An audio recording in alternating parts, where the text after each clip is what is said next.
નમસ્કાર વિદ્યાર્થી મિત્રો, બને એટલો આ વિડીયોને શેર કરો તમારા સાથી મિત્રો સાથે અને તમે પણ આ વિડીયોને સેવ કરી લો, કારણ કે હવે આપણે વાત કરવાના છીએ ટેટ 1 માં આવેલા નવા અભ્યાસક્રમની અને તેમના ગુણભારની। ટેટ 1 માં આપ ધોરણ 1 થી ધોરણ 5 સુધીના સરકારી શાળાના શિક્ષક બની શકો છો કે જેમાં વાત કરીએ તેના પેપરની તો અહીંયા 150 માર્કનું પેપર રહેશે અને 150 માર્ક આપને 5 વિભાગમાંથી કવર કરવાના રહેશે। જેમાં વાત કરીએ વિભાગ 1 ની તો વિભાગ 1 માં આપને બાળ વિકાસ અને શૈક્ષણિક શાસ્ત્રના 30 ગુણ જોવા મળે છે, જેમાં બાળ વિકાસના 15 પ્રશ્નો, સમાવેશી શિક્ષણ અને વિશિષ્ટ જરૂરિયાત ધરાવતા બાળકો અંગેની સમજના 5 પ્રશ્નો, અધ્યયન અને શૈક્ષણિક શાસ્ત્રના 10 પ્રશ્નો રહેશે। ત્યારબાદ વાત કરીએ તો વિભાગ 2 ની વિભાગ 2 માં આપને ગુજરાતી ભાષાના 30 ગુણ જોવા મળે છે, ગુજરાતી ભાષા અર્થગ્રહણના 15 પ્રશ્નો, ભાષા વિકાસની શૈક્ષણિક પદ્ધતિના પણ 15 પ્રશ્નો આપને જોવા મળે છે। ત્યારબાદ વાત કરીએ વિભાગ 3 ની તો વિભાગ 3 માં આપને અંગ્રેજી ભાષાના 30 ગુણ જોવા મળે છે, જેમાં ભાષા અર્થગ્રહણના 15 પ્રશ્નો અને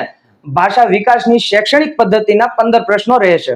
ત્યારબાદ વાત કરીએ વિભાગ 4 ની તો જેમાં આપને ગણિત જોવા મળે છે, જે ગણિતના 30 ગુણ જોવા મળે છે, જેમાં વિષય વસ્તુના 15 પ્રશ્નો અને પદ્ધતિશાસ્ત્રના 15 પ્રશ્નો રહેશે। ત્યારબાદ વાત કરીએ વિભાગ 5 ની તો જેમાં આપને પર્યાવરણ, સામાન્ય જ્ઞાન, શિક્ષણના વર્તમાન પ્રવાહોના ટોટલ ગુણ 30 જોવા મળે છે કે જેમાં પર્યાવરણ વિષય અને પદ્ધતિશાસ્ત્રના 20 પ્રશ્નો તથા સામાન્ય જ્ઞાન, રીઝનિંગ એબિલિટી, લોજિકલ એબિલિટી તથા ડીઆઈ ના 5 પ્રશ્નો જોવા મળે છે અને શિક્ષણના વર્તમાન પ્રવાહના 5 પ્રશ્નો જોવા મળે છે। તો ભાવિ શિક્ષક શ્રીઓ આવનારી ટેટ 1 ની પરીક્ષા અર્થે એડવાન્સમાં બેસ્ટ ઓફ લક।